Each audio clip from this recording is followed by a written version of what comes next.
Right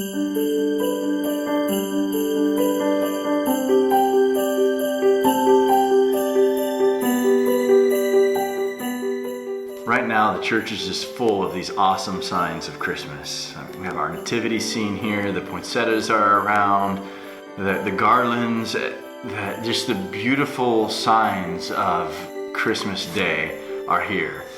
We see the wise men getting closer to the nativity set as Epiphany approaches. It's awesome.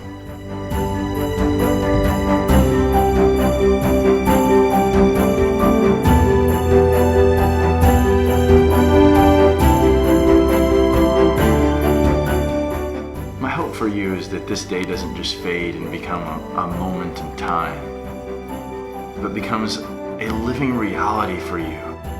That Jesus busted through the cosmos to encounter you.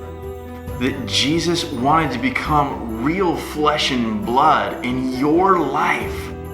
And just like at Christmas so long ago, there was no room in the inn and everybody had something else to do than pay attention to Jesus, I hope we're the shepherds.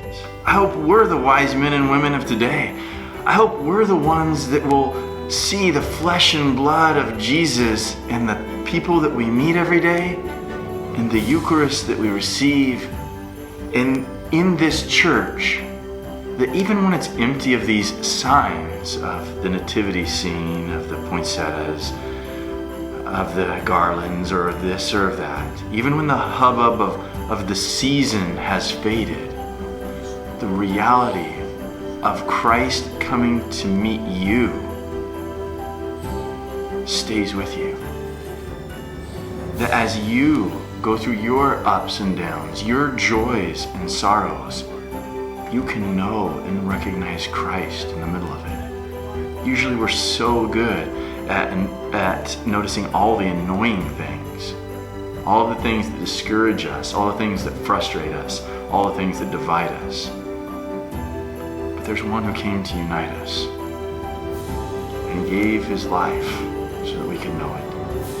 I hope you can find a space in your day, every day, to adore Christ coming to meet you as he reveals himself to you in flesh and blood.